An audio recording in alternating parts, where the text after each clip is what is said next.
It is NFL Daily by Chat Sports. Tyler Jones here with you. Appreciate you joining us. Day number 3 of NFL free agency frenzy. It was a very interesting day. Not quite as crazy as the last 2 days, but nonetheless, there were some significant moves. In life, there are two things. There are winners and there are losers. And today, we are here to separate the great from the bad. Let's get started with our winners. Day number 3 winners, you got to start with the Atlanta Falcons. And in particular, Caleb McGarry. This was a guy that they were not expected to bring back, right? Caleb McGarry was going to be a guy that was expected to have a high price tag, was one of the better right tackles in the National Football League this year, but his value on the open market wasn't quite as high as expected. That opened an opportunity for Atlanta to bring him back, and now he is going to be back with the Atlanta Falcons. Nice win for them. Remember some of the other moves that they made, adding in the likes of Jesse Bates and company to the fold. This is a team that really got a lot better over the last couple days. In 2022, the Falcons had one of the worst rosters in football. But now here they are, and the Falcons find themselves drastically improved and still have the draft around the corner as well. Also got that safety net in Taylor Heineke. If Desmond Ridder isn't good enough, Taylor Heineke could be a safety valve option of some sorts for Atlanta. Also on the winners list, the Dallas Cowboys. How about them Cowboys? The Cowboys' most notable move today was moving on from Ezekiel Elliott. And Zeke had 7 years, and they were pretty fascinating, the years that Zeke had with the Dallas Cowboys. But now you move on from him, and you get to get younger at that running back position. Now, Tony Pollard, of course, coming off his injury on a 1-year, $10 million deal is his situation. Stephon Gilmore, the trade they pulled off last night, that was a big deal for the Dallas Cowboys here. Watch out. The Cowboys aren't going anywhere. I know that we've seen several different winners the last few years. Seems like it rotates almost every year between who wins the NFC Beast. But watch out. The Cowboys are still among some of the best in the National Football League. Even moving on from Ezekiel Elliott, this team is going to be A-OK. This is a win for them just to get him off their books and make him a post-June 1 destination as far as that goes.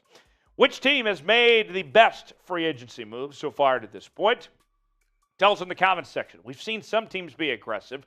We've seen others kind of just hold back. Who are the best winners so far? Who made the best moves so far at this point? Let us know in the comments section.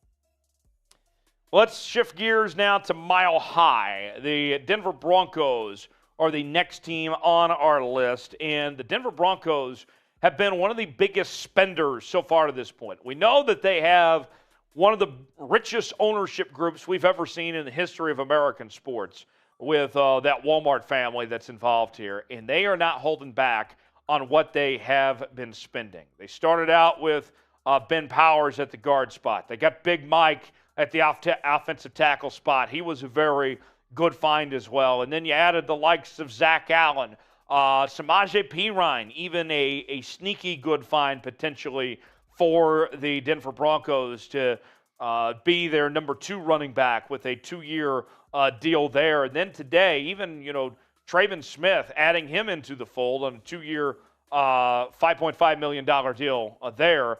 I like what I've seen from the Denver Broncos. This has been a good mix for this group, and them being aggressive here, we'll see the fruits of their labor start to pay off on that front. Got some more winners to get to here in just a second. Before we do, NFL Daily is sponsored by Athletic Greens. I take AG1 by Athletic Greens literally every day. Get comprehensive and convenient daily nutrition at athleticgreens.com/chatsports. I gave AG1 a try because I wanted better gut health and wanted a supplement that actually tastes great. I take AG1 every morning, and it makes me feel ready to take on my day. I came into this year wanting to get healthier, and starting my year at AG1 has helped me do just that. I take it every morning, and I feel the best I've ever felt. Covering my nutritional basis for the day, literally, couldn't be easier, which is why I trust Athletic Greens. I just mix 1 small scoop of AG1 with water and drink it first thing each morning. Done. Also like that it costs less than $3 a day. Pretty good if you ask me. It's a really effective daily habit with the highest quality sourced ingredients. Win-win. If a comprehensive solution is what you need from your supplement routine, then Athletic Greens is giving you a free 1-year supply of vitamin D and 5 free travel packs with your first purchase. Go to athleticgreens.com/chatsports. That's athleticgreens.com/chatsports. Check it out. The link is in the comments and the description of today's video. Check them out online now. Tell them that Tyler Jones and Chat Sports sent you. You'll be glad you did. athleticgreens.com/chatsports. The Miami Dolphins. They had a nice run in free agency so far to this point, and they have been big spenders. We know how they started this cycle with the Jalen Ramsey move, but that wasn't all that they've done. Remember, yes, they're taking on the large contract of Jalen Ramsey, but they got one of the best corners in the league, just giving up a third-round pick and then Hunter Long at the tight end spot. But look what else the Dolphins have been up to. Mike White got another backup quarterback there to back up Tua, and we've seen Mike White is a very capable backup in this league. You got a couple different running backs. The biggest weakness you could argue about the Dolphins on offense the last couple of seasons has been their run game. They got a couple different answers at the running back position with some of the moves that they've made with this roster. And then you look at where this team is at in this division. I mean, I think that the Miami Dolphins, you pair them up with the New York Jets and you pair them up, of course, with the Buffalo Bills, and New England's not bad either. You might have 3 or 4 teams out of the AFC Beast. I'm going to call it the Beast. It's the AFC Beast now. Make the playoffs this year. That's not a stretch. Speaking of the AFC Beast, that is where we find the New York Football Jets in the equation. Aaron Rodgers has announced his intentions to join the New York Jets. One problem, it hasn't happened yet. The trade is not complete. But he went on the Pat McAfee show today and announced that he would like to go to the New York Jets. And he made this decision on Friday. Basically, the ball has been moving this direction for him to go. Alan Lazard is already headed there on a 4-year, $44 million deal. Maybe we see Randall Cobb and Mercedes Lewis. Maybe Jordy Nelson and Greg Jennings also make their way to the New York Jets as well. They already brought in Greg the Leg on a 1-year, $3.35 million deal. Some of these other players, the Jets are making moves. They are being aggressive. Watch out for the New York Jets, and adding a Hall of Fame quarterback into the equation. The Jets are a force to be reckoned with here, folks. It's going to be very fascinating to see what the New York Jets do going forward and how much they have to give up for Aaron Rodgers. The longer the Packers can stretch this out, the more they could potentially get in an Aaron Rodgers trade package. We'll see how long it takes. Last winner on this list is the Washington Commanders. The Commanders are in a very interesting predicament, right? Ron Rivera enters 2023 on the hot seat. And you bring in Eric Bieniemy to be your offensive coordinator. There's a lot of expectation, a lot of hopes about what Eric Bieniemy is going to do with this offense. And they added some decent parts. Obviously, bringing back Daron Payne was a big deal. Getting that deal done on a 4-year, $90 million extension, that helps out the defense. But then offensively, Jonathan Williams, Marcus Kemp, those guys will certainly go a long way. You got help on the offensive line with Andrew Wiley on a 3-year, $24 million deal. That certainly helps. But then one of the more notable moves today, we talked earlier about the Atlanta Falcons doing a safety net of sorts, right, with the moves that they made at the backup quarterback spot. The Commanders have done this too with Jacoby Brissett. Look, Commanders seem to be all in on Sam Howell. Now, I got some doubts about Sam Howell, but that's beside the point here. Jacoby Brissett is arguably as good as any backup in the National Football League. Pretty decent job last year filling in for Deshaun Watson. 12 touchdowns, 6 interceptions, 64% completion percentage, 2,600 yards passing last year, Jacoby Brissett is more than capable of getting the job done in a one-game situation if you need him to do that. And that's what Jacoby Brissett is signing up for here, going to the Washington Commanders. I like this move for the Washington Commanders. If Sam Howell isn't working, if he gets hurt, whatever, Jacoby Brissett is more than capable of filling that role.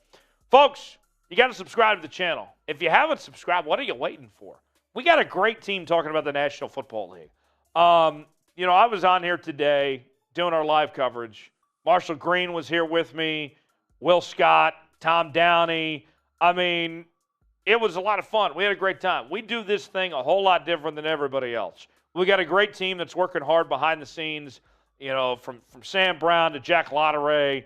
I mean, everybody, we are doing this because we care about you, the NFL fan. You deserve to know the best of what's going on and to have a good time enjoying yourselves. We don't take ourselves too seriously around here. We get the most out of NFL coverage. So if you haven't subscribed, go ahead and do so. Doesn't cost you a thing. If there's a major move that happens, we're going to be on top of it here on the channel. Subscribe, youtube.com/chatsportstv. Turn on notifications so you never miss a moment. All right, now let's get to the losers of the day, the Houston Texans. The Houston Texans, this team, you look at where they're at, where they're headed in 2023, and, the rebuild of this team is very fascinating, right? We know that they have a high draft pick, number 2 overall, but so far, you look at what they've done. I mean, Robert Woods at 2 years, $15 million. Okay. I mean, Robert Woods, that was one of those deals where you said, I mean, I guess, but it's not like that they found anybody better than Robert Woods. I mean, Robert Woods looks like he's going to be one of their top receiving targets, which is just crazy at this point in his career. Case Keenum was decent for a backup fine. He's obviously very familiar with Houston. Jimmy Ward was a decent addition at 2 years, $13 million.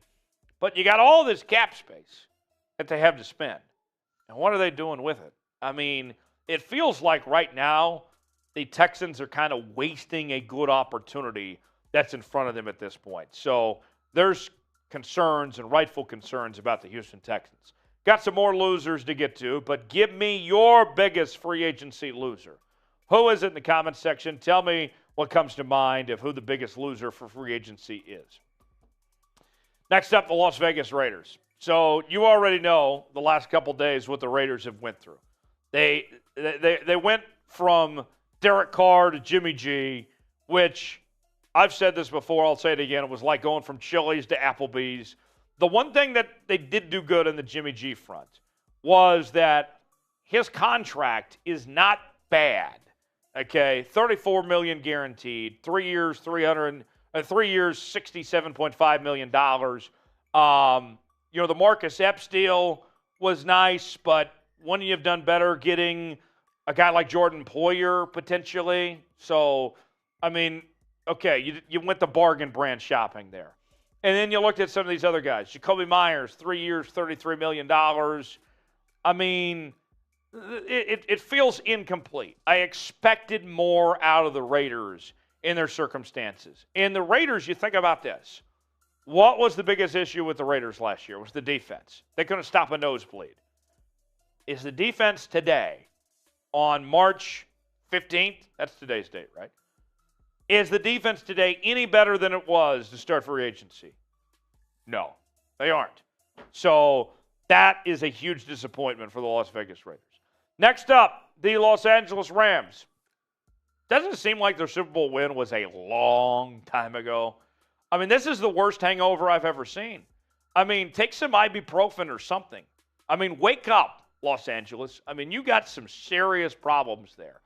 Jalen Ramsey, obviously, he's gone.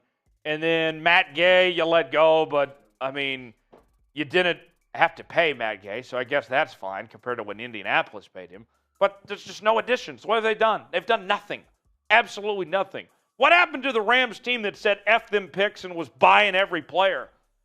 It doesn't feel like the Rams of old. They've lost their edge a bit. And then last but not least, the Green Bay Packers. Your quarterback says he's gone. And I have heard nothing about what your deal is going to look like. You also lost your top receiver in Alan Lazard in the process as well. Jaron Reed is in Seattle now. And what have you add? Nothing. Absolutely nothing. The Green Bay Packers are a hot mess right now. They got some problems. It's a mess there with the Green Bay Packers. Folks, it's been a lot of fun bringing it into the show today. We had a great time on our live coverage. Subscribe now, youtube.com/chatsportstv, and we'll see you next time here on NFL Daily by Chat Sports.